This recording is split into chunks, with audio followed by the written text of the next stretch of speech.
Hey everybody, it's Carrie with GoingFlippingCrazy.com. I just got done filling up an ATM machine. Now I'm on my way to pick up Andrew, who's my nephew by best friendship. It's my best friend's son. Anyway, I just got done having an interesting conversation with a good friend of mine. She's an attorney, a contract attorney, who on the side has internet businesses, and that's her passion. Her passion is writing and doing stuff online for her websites and things like that. And it's been her passion for a long time, and she would love to make the money doing that as opposed to being an attorney.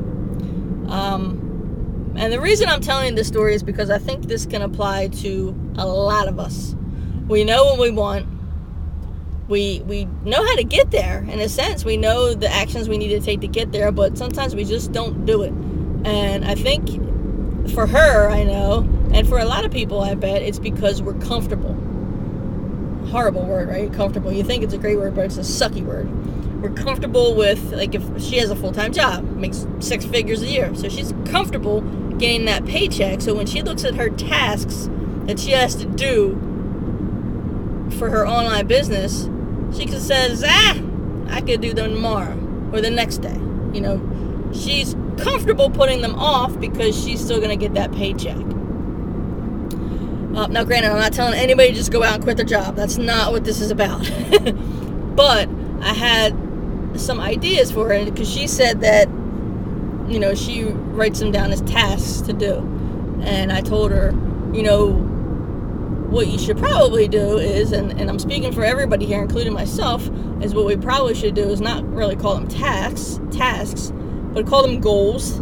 Goals sound a little more, important, I guess, to our minds. Let's fool our minds a little bit. Tasks, we don't want to do tasks. We don't want to do that. But goals, that they're more important. We want to take care of them. At least that's what our mind says. And I told her, if you're just looking, you open up your book and you see the couple of goals you have to do today, and you're just looking at that, it might not mean as much to you as if you open that book up, you saw your goals for today, but then you saw next to it, like, your 6-month goal, your year goal, your long-term goal of why you're doing what you're doing today. Because sometimes if you're just looking at today, yeah, you can knock them out of the park, get them done real quick. But sometimes if maybe you're a little less motivated that day, you might need a little extra push. And looking at that month goal, or that 6-month goal, or that year goal will help you push yourself to make sure you accomplish your daily goals that you need to get done today. And that was just a couple tips I had for her. And I think, personally, that they're great tips. And I'm going to start utilizing them. And what she needs to do is she needs to write down. She even told me, words right from her mouth, I do well when I write down stuff to do. And I told her I'm the same exact way. I always do best and get accomplish more, make more money when I write down my daily goals and review them. So she told me that. So if you're one of those people where you need to, and everybody I think should write down their goals, but if you definitely know that you're one of those people that you do well when you write down your goals, write them down and sit down with yourself, write down your weekly goals, write down your monthly goals, write down your 6-month goals, write down your year goal. Realistic, achievable goals. I know we hear this all the time. Write down your goals, but I've done this for years. I've heard write down your goals, and I do. But I'm going to tell you the truth. I've done it half-assed.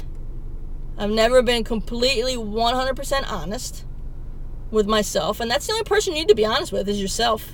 If you want to bullshit yourself, you're entitled to bullshit yourself, but you're only going to affect you.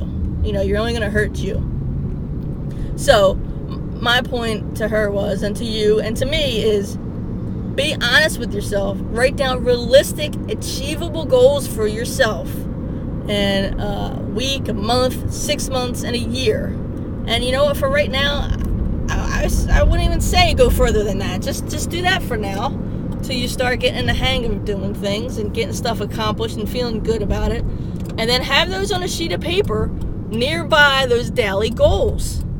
So that way when you're doing those daily goals, even if you don't feel like doing it, you now know the reason behind doing it, so you can get to that month goal, that 6-month goal, that year goal.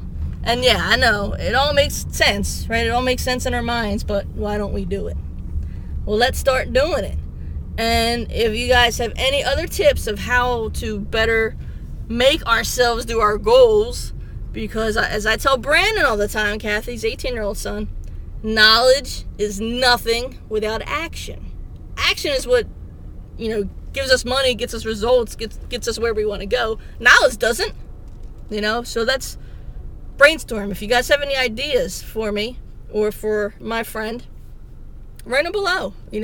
Tell me what you think. What are some good ideas you have as far as goal setting goes, and accomplishing your goals even when you don't feel like it. Even if it's something as little as changing the word tasks to goals.